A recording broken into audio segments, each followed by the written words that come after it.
Hi guys, welcome back to another Mustang training update. Here is the promised update on Keikō, the Mustang that Alex, Jane, and I all three share. Alex has been doing most, if not all, of the work with Keikō up until now, so she definitely gets the credit for where Keikō has progressed to. I don't think we ever formally introduced Keikō's name. We had nicknamed her Black Beauty until we decided on a name, but she is now officially called Keikō. Alex's boyfriend Ian actually gave us the idea. We liked the name because it had meaning to all three of us, for different reasons. We named her after an orca named Keikō. Keikō was a male orca that was captured in the Atlantic Ocean near Iceland in 1979. He portrayed Willie in the film Free Willy. I'm not sure if you guys have seen it, but it was one of my favorites growing up. In 1996, Warner Bros. And the International Marine Mammal Project collaborated to return Keikō to the wild. After years of prep, in July 2002, Keikō became the first captive orca to be released back into the ocean. Unfortunately, in 2003, only 1 year later, he died of pneumonia. The word Keikō means blessed child. It honestly doesn't really fit the story if you ask me. It's kind of ironic. Our Keikō and the whale Keikō do have a lot in common. First, they were both captured against their will and brought into this life of domestication without any choice. Keikō has a white spot on her belly that you might catch later in the video. The name seemed to fit because Keikō has been a breath of fresh air to us. She also seems to really enjoy training and life in general. Her name to us, though, is more like she is a blessing rather than she's blessed. We think she'd be happier out on the open range and wild, but we're trying to make the most of her capture and doing our best to give her choice in training. Another reason that we liked the name Keikō is Alex and I met on San Juan Island in Washington, which is an island that a lot of tourists flock to see orcas. Also, Jane and I met on San Juan Island when Jane came to visit Alex. So, for many reasons, we really liked the name Keikō, and it holds a lot of meaning to us. Before we get to the training, a little recap. Alex is using Dr. Patricia Barrow-Eirich's Mustang taming method that utilizes mostly positive reinforcement. I have Dr. Patricia's websites and YouTube channel linked below.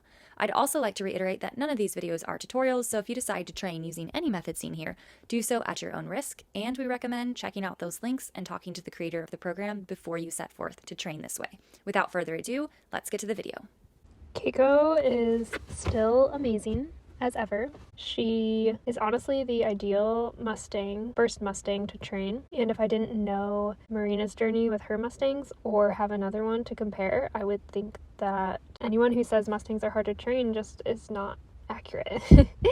So she's just great. She loves life. She loves training. She loves other horses. She is curious. She loves tipping over the wheelbarrow. She's just really cute. I can't say enough amazing things about her. She's gonna make an amazing horse because she's so curious and because she loves everything. She is just really fun to work with, and I think she's gonna do big things, or she's gonna do small things really well in her life. I guess she does have a downside. I would say the only downside she has is she tries too hard. She just feels like she always has to try to do something, and sometimes she gets really close, and at first I thought she was trying to kick me or something, but then I realized that she is just an overachiever, and she sometimes would move into me or get really close to me because she's like, hey, I want to do this. Let's go. I want to train. I want to get more food. So that is her only downside. So at first, learning easy, the standing still position was something that I didn't think she was good at, or that she was going to really struggle to learn.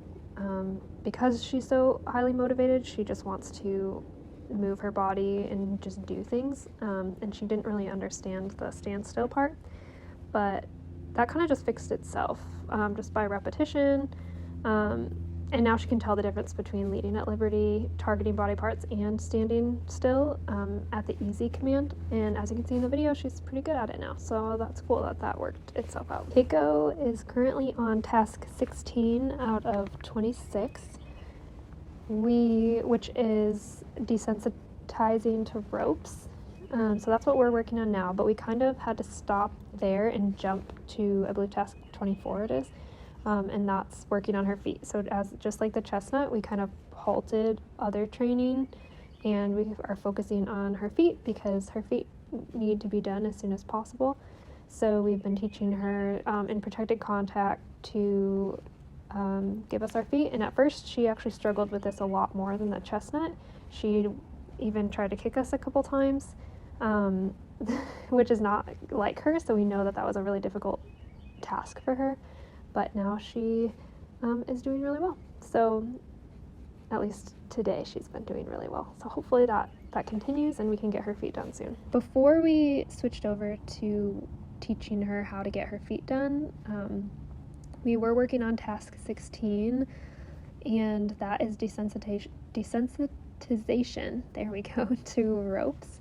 And the idea of that task is to prepare them to have a lead rope hanging from them, and also to prepare them in case they get loose or the lead rope is dragging, so that they aren't scared of it going between their legs or wrapping around their legs or flinging all over the place. So the idea is to teach them that the rope is okay in multiple situations, so that once it's attached to them, it's no big deal. So we've been working on that for quite a while. It's one of our longer tasks that we've been working on, but I think that's okay because it's one of the most important. And I just want to make sure that she's very desensitized to it, bomb-proof, if you will, before I move on to leading her with an actual lead rope. Something that was really helpful for Keikō to get used to the lead ropes was for one of us to walk in front of her with the rope and her to follow, her to liberty lead with the person giving her the food, and then her to follow the other person with the lead rope. So that kind of turned it into a game, and that was a big, or at least that helped us get over a hump, because she wasn't too thrilled about working with two trainers or working with the lead rope on the ground, having it drag. So having the second trainer and making it a game helped her get over the initial hump of being scared of the lead rope. So that was a cool little tip that Dr. Patricia suggested. One of my favorite parts of using Dr. Patricia's method is teaching targeting body parts. One, it's just so cool, and everyone thinks it's cool. Your horse looks really cool when it can target everything. But it's also super practical, and it's been practical the whole time because I can now position her exactly where I want her.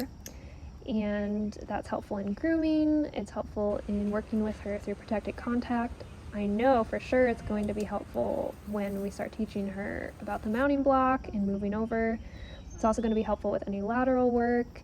And it's going to translate, I think, really well to being under saddle. Honestly, I did not know horses could know so many words, but they can. So yeah, that's been something really surprising and really fun, and I would suggest everyone teach their horse to target all of their body parts, because I swear to you, it makes life so easy. As always, thank you so much for watching. We'll see you in the next one.